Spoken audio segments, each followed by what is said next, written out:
So today we're going to discuss issues regarding food systems in the Middle East and North Africa region, as well as the importance of science and evidence in tackling threats to food systems.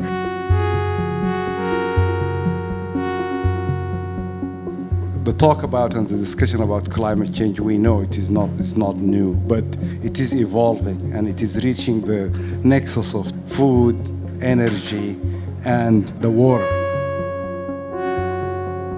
So our solutions are all about finding what can we do to help those that are being most impacted by climate change.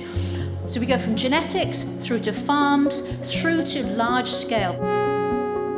When we address climate change and the climate change impacts, we know that it is two components. We have to think about mitigation and we have to think about adaptation. If we look at the escalating costs of food around the world, food price inflation and the inflation in the price of agricultural inputs, including fertilizer and fertilizer components, the important role that innovation can play has never been more important.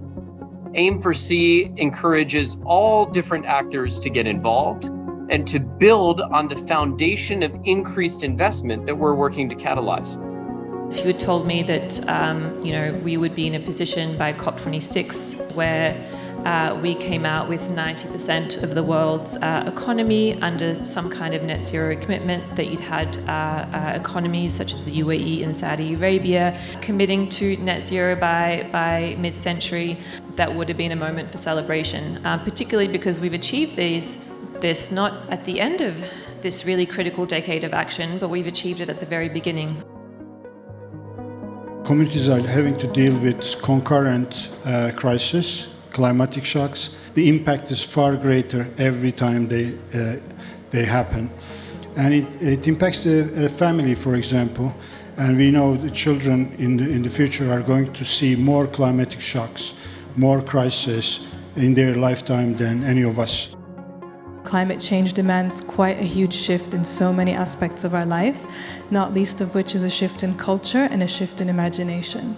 But also how we understand food systems and what kind of knowledge is privilege over other kinds of knowledge. So how do we situate ourselves today in this world, and how can we think of ourselves in a different world in the future?